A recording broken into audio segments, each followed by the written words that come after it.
بسم اللہ الرحمن الرحیم۔ السلام علیکم۔ نیوز انالیسز کی ایک نئی ایپیسوڈ کے ساتھ میں ہوں سید عارف بہار۔ ناظرین، میری خواہش ہوگی کہ گفتگو کے آغاز پر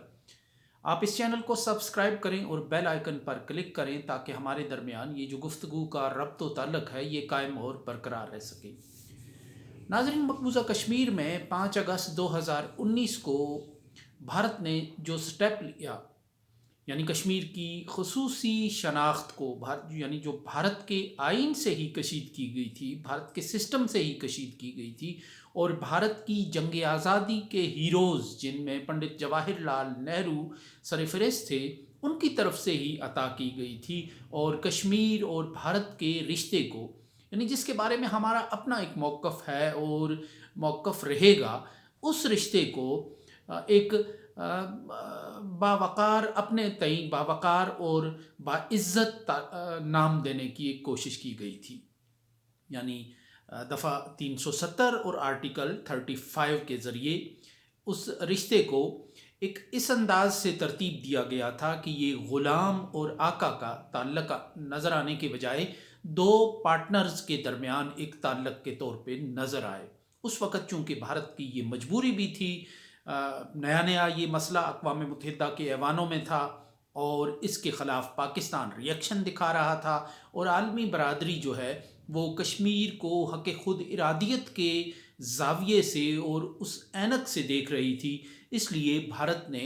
اس وقت مصلحت کے تحت اس سارے تعلق اور رشتے کو ایک ایسا نام دیا کہ جس میں کشمیریوں کی مرضی اور منشا بھی شامل ہے اور ان کی عزت اور انا بھی محفوظ ہے۔ اور اس مقصد کے لیے چونکہ اس وقت کشمیر کے ایک مقبول رہنما شیخ محمد عبداللہ اور پنڈت جواہر لال نہرو کے درمیان ایک گہری دوستی اور تعلق تھا، اس وجہ سے کچھ اس اعتماد کی وجہ سے، اس رشتے کی وجہ سے، اس نئے جو بانڈ تھا کشمیر اور بھارت کا، اس کو یہ رنگ دیا گیا کہ کشمیر کی اپنی شناخت اور کشمیر کے جو اپنے اصول ہیں اور جو کشمیریت ہے، اس کا ایک ابدی اصول ہے، اس کو برقرار رکھتے ہوئے بھارت کے ساتھ وہ یونین کے ساتھ اس کا الحاق ہو یا وہ اس کے ساتھ اس کا ایک انتظامی رشتہ قائم ہو۔ لیکن اس تعلق کو نریندر مودی کی حکومت نے بیک جنبش قلم ختم کر دیا۔ 5 اگست 2019 کو وہ سیاہ دن تھا کہ جب بھارت کے انتہا پسند وزیر داخلہ امیت شاہ نے وہ دستاویز لہرائی جس میں کشمیر کی خصوصی شناخت کو ہمیشہ کے لیے ختم کر دیا گیا تھا اور اس کو یونین ٹیریٹری یعنی مرکز کے زیر انتظام ایک علاقہ بنا دیا گیا تھا۔ یہ وہ کشمیر تھا کہ جسے اقبال نے ایران صغیر کہا تھا، یہ وہ کشمیر تھا جو سلطان زین العابدین بادشاہ اور سلطان شہاب الدین کے دور میں اپنی آج کی حدود سے بہت باہر مغرب اور مشرق میں اپنی حکومت اور اپنی دھاک بٹھا رہا تھا۔ یہ وہ کشمیر تھا کہ جس کے شناخت کے، جس کی رچ تہذیب کے اور ماضی کے قصے اور کہانیاں وہ بیرونی سیاحوں نے، یورپ کے سیاحوں نے بھی لکھے تھے۔ یہ وہ کشمیر تھا کہ جس کو تسخیر کرنے میں بڑی مشکل پیش آئی وقت کے بہت جابر اور قاہر بادشاہوں کو۔ اس کشمیر کی جو شناخت ہے، اس کی صدیوں کی تاریخ اور تہذیب ہے، وہ امیت شاہ جیسے انتہا پسند نے چند لمحوں میں ختم کر کے رکھ دی تھی۔ یہ الٹپ نہیں تھا، یہ وقتی اور جذباتی فیصلہ نہیں تھا، بلکہ اس کے بہت سے دور رس مقاصد تھے۔ یہ اسی وقت سے یہ کام شروع ہو گیا تھا بھارت کے انتہا پسندوں کی جانب سے، جب کشمیر پر بھارت کا کنٹرول ہو گیا۔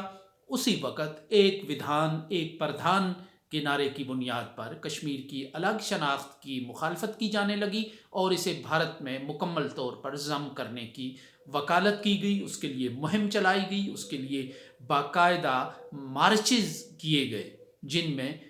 پھر ایک نام ابھر کر آیا، راما پرساد مکھرجی، جو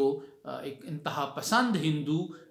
کے طور پر پہچانے جاتے تھے اور ایک انتہا پسند ہندو تنظیم کے وہ ایک لیڈر مانے جاتے تھے۔ کشمیر کی شناخت اور کشمیر کی حیثیت اور کشمیر کا جو اسٹیٹس ہے اس کو تبدیل کرنے کی وجہ اور اس کے پیچھے جو مائنڈ سیٹ تھا وہ یہی تھا کہ کشمیر کو دوبارہ ماضی میں لے جانا ہے، کشمیر کی اس شناخت کو بدلنا ہے۔ وہ چونکہ وہ مائنڈ سیٹ یہ سمجھتا تھا کہ کشمیر کی جو شناخت ہے موجودہ، یعنی مسلم شناخت ہے، جو اسلامی شناخت ہے، یہ ہندو شناخت کی راکھ پر اٹھی ہے۔ مسلم حکمرانوں نے کشمیر کے جو مسلم فرمانروا تھے، جن میں شاہ میری خاندان اور جو سلاطین کشمیر تھے، انہوں نے اس کی ٹرانسفارمیشن کی ہے، انہوں نے اور پھر اس کو پیوریفائی کیا ہے سید علی ہمدانی نے، جو ایران سے آنے والے ایک مشہور بزرگ اور اسکالر تھے۔ تو یہ ایک ساری، چونکہ تاریخ میں وہ اپنی جڑیں ڈھونڈنے کا ان کا ایک خبت سوار ہے کہ جیسے رام کی جنم بھومی انہوں نے بابری مسجد کی بنیادوں میں اسی طرح تلاش کرنے کی کوشش کی جیسے ایک دور میں امریکہ نے عراق میں کیمیائی ہتھیار دریافت کرنے اور تلاش کرنے کی مہم شروع کی تھی۔ لیکن چونکہ اب ایک سسٹم ان کا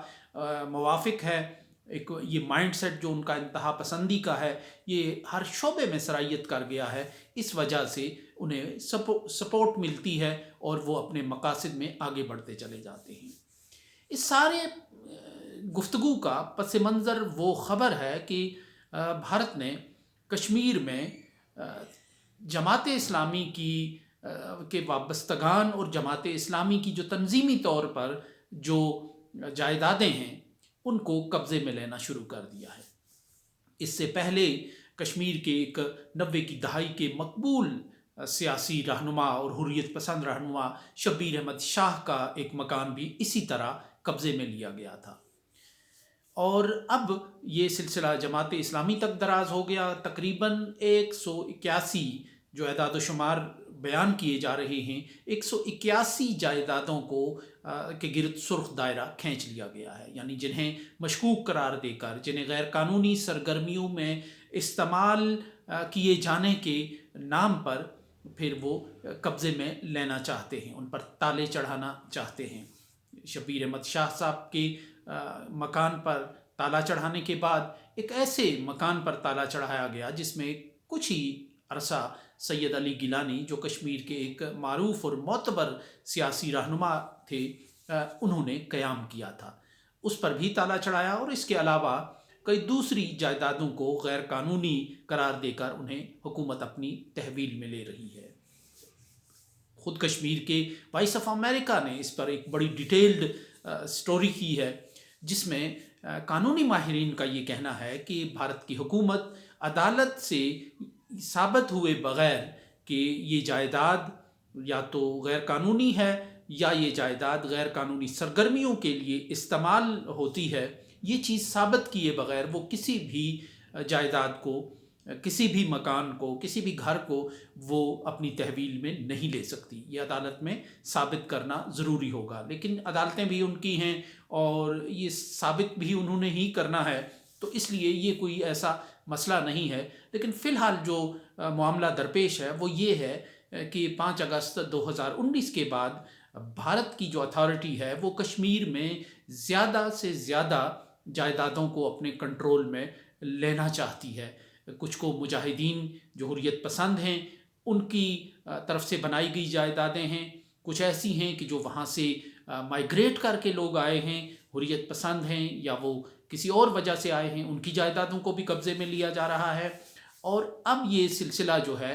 سید صلاح الدین جو حزب المجاہدین کے سپریم کمانڈر ہیں اور وہ متحدہ جہاد کونسل کے چیئرمین ہیں، ان کی ایک گھر پر بھی تالے چڑھانے کی اب بات ہونے لگی ہے۔ اور اس طرح بھارت کا جو مقصد نظر آ رہا ہے وہ یہ نظر آ رہا ہے کہ جو ایک قوانین بدلنے سے جو سرکاری زمینیں سرکار کی ہو گئیں، جو پرائیویٹ زمینیں جو 1947 سے متروکہ قرار دی جا چکی تھیں اور کسٹوڈین کے پاس تھیں، اور لوگ ان جائیدادوں کو کلیم کر سکتے تھے کسی بھی وقت، اگر پاکستان یا آزاد کشمیر سے جانے والے وہ مہاجرین ان جائیدادوں کے ابھی تک قانونی مالک تھے۔ لیکن 5 اگست کے بعد جو قوانین میں تبدیلی ہوئی ہے اس کے بعد وہ جائیدادیں وہ ریاست کے کنٹرول میں چلی گئی ہیں، وہ بھارت کے کنٹرول میں چلی گئی ہیں۔ اسی طرح جنگلات، سیاحت اور جو خالصہ سرکار محفوظ گاہ چرائی جو ایک پرانا سلسلہ ہے، اس کی جو زمینیں ہیں وہ پہلے ہی حکومت کے تصرف میں تھیں، لیکن وہ ریاستی حکومت کے تصرف میں تھیں کہ وہ اس کی اجازت کے بغیر بھارت ان زمینوں کا استعمال نہیں کر سکتا تھا۔ یعنی اگر فوجی مقاصد کے لیے بھی کہیں چھاونی بنانی تھی، کیمپ بنانا تھا، کہیں کوئی توپ نصب کرنی تھی، تو وہ زمین بھی کشمیر کی جو حکومت تھی سری نگر کی، اس کی اجازت کے بغیر اس کا استعمال نہیں کیا جا سکتا تھا۔ اب چونکہ وہ بیریئر ختم ہو گیا، وہاں کوئی حکومت نہیں ہے، وہاں کوئی آئین نہیں ہے، وہاں کوئی قوانین مقامی نہیں ہیں، جو قوانین ہیں وہ ختم کر دیے گئے ہیں اور ان کی مکمل انڈینائزیشن کر دی گئی ہے، اس لیے وہ تمام زمینیں پہلے ہی بھارت کے کنٹرول میں چلی گئی ہیں، اس کے تصرف میں چلی گئی ہیں۔ یہ وہ زمینیں ہیں، یہ نئی وہ جائیدادیں ہیں کہ جو کشمیر کے لوگوں کی ملکیت تھیں، کشمیر کے مسلمانوں کی ملکیت تھیں۔ یعنی اگر جماعت اسلامی کے ایسٹ ہیں تو وہ کشمیر کے مسلمانوں کے ایسٹ ہیں۔ اگر امت اسلامی جو پارٹی ہے وہاں ایک ریلیجس پارٹی ہے، یا جمعیت اہل حدیث ہے، یا میر وائز مولوی عمر فاروق کی انجمن نصرت الاسلام ہے، تو ان کی جو پراپرٹیز ہیں وہ کشمیر کے مسلمانوں کی پراپرٹیز ہیں۔ اب بھارت اپنی سپیس بڑھاتا ہوا ان پراپرٹیز کی طرف بڑھ رہا ہے۔ یعنی اس وقت بھارت کا مقصد جو ہے وہ زیادہ سے زیادہ زمین اور رقبہ ہتھیانا ہے، اپنے کنٹرول میں لینا ہے۔ اگلا کھیل پھر بعد میں شروع ہو جائے گا۔ یہ جو خدشہ جو اس وقت ظاہر کیا جا رہا ہے وہ یہ ہے کہ یہ جو زمینیں زیادہ سے زیادہ، یعنی جو مسلم اس سپیس میں، یعنی جو مسلمانوں کی حدود میں جو زمینیں وصول کی جا رہی ہیں، قبضے میں لی جا رہی ہیں جائیدادیں، ان کا استعمال پھر وہ ایسے کر سکتے ہیں کہ وہ ٹاٹا، برلا، امبانی، اس طرح کے جو سرمایہ دار ہیں، ان کو پھر وہ سیاحت کے نام پہ، وہ تجارتی مقاصد کے نام پہ ان کو وہ دے سکتی ہیں، لیز پر دے سکتی ہے، اور غیر معینہ مدت کے لیے ان کو دے سکتی ہیں۔ یہ وہ ماڈل ہے جو فلسطین میں اسرائیل نے استعمال کیا ہے، کامیابی سے استعمال کیا ہے، اور جس کے نتیجے میں پھر جو اسرائیل ہے وہ ایک نقطے سے بڑا دائرہ بن گیا، اور جو فلسطین ہے وہ ایک دائرے سے سمٹ کر ایک نقطہ بن گیا ہے۔ اب چونکہ اسرائیل اور بھارت کا مکمل یارانہ ہے، اس حوالے سے دونوں کی ٹیکنالوجی استعمال ہوتی ہے، دونوں کے تجربات استعمال ہوتے ہیں، دونوں کا ذہن مشترکہ منصوبوں میں استعمال ہوتا ہے، اور دونوں یہ تصور کر چکے ہیں اور یہ تعلق بنا چکے ہیں کہ وہ دونوں اسلامی شدت پسندی کے شکار ہیں، مظلوم ہیں۔ 9/11 کے بعد اس جو خیمہ انہوں نے اپنے ذہن میں بسایا اور بنایا ہے تعلق کا، اس میں انہوں نے امریکہ کو بھی گھسیڑ کر رکھ دیا تھا، اور تینوں یہ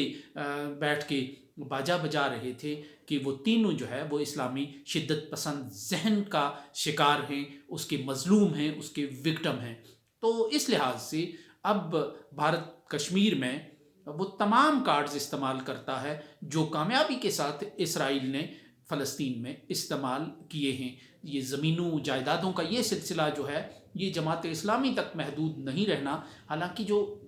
ایسٹس ہیں وہ آج کے بنے ہوئے نہیں ہیں، وہ برس ہا برس سے بنے ہوئے ہیں، اور کشمیر کے لوگ کھاتا پیتا معاشرہ ہے، مخیر لوگ ہیں وہاں، اور دنیا بھر میں پھیلے ہوئے کشمیری لوگ ہیں، اور وہ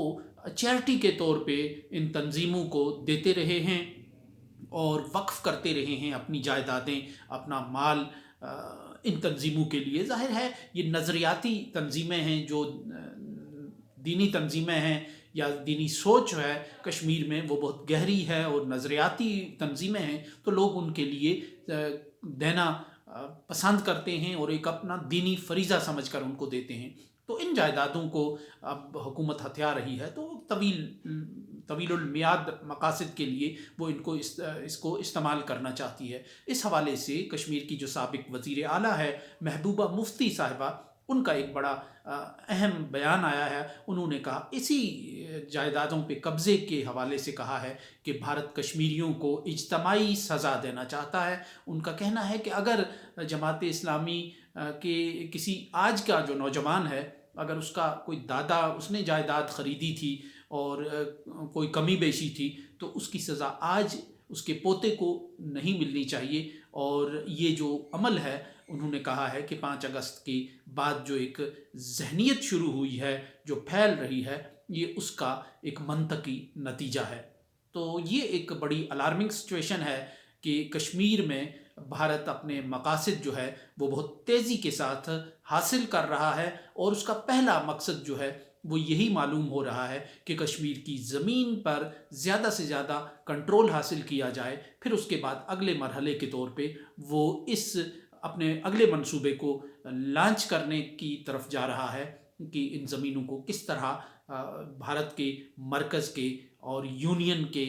تصرف میں لایا جائے تاکہ کشمیر کے مسلمان جو ہے وہ سمٹتے رہیں، وہ پیچھے پیچھے چلے جائیں. یہ بالکل وہی سٹائل ہے کہ جو پہلے اسرائیل فلسطین میں اختیار کر چکا ہے. اب یہاں یہ سوال ہے کہ اس صورتحال کو کون روکے گا؟ اس وقت تو کوئی کسی میں ایسا دم خم نظر نہیں آتا. پاکستان جو اس حوالے سے آوازیں اٹھاتا رہا ہے، عملی طور پر تو پاکستان نے نہ کبھی ایسا کوئی ہاتھ روکنے کی کوشش کی ہے، نہ کوئی منصوبہ روکنے کی کوشش کی گئی ہے، لیکن زبانی کلامی پاکستان احتجاج کرتا رہا ہے. لیکن آج پاکستان کے حالات جس نہج پر پہنچ چکے ہیں اس میں کشمیر کے لوگ صرف یہی کہتے نظر آتے ہیں پاکستان کو. انہیں امید بھی کوئی خاص نہیں ہے اب پاکستان سے. وہ صرف یہی کہتے نظر آ رہے ہیں کہ اپنے من میں ڈوب کر پاجا سراغ زندگی، تو اگر میرا نہیں بن سکتا نہ بن اپنا تو بن. سو اس کے ساتھ ہی اجازت دیجیے. اللہ نگہبان.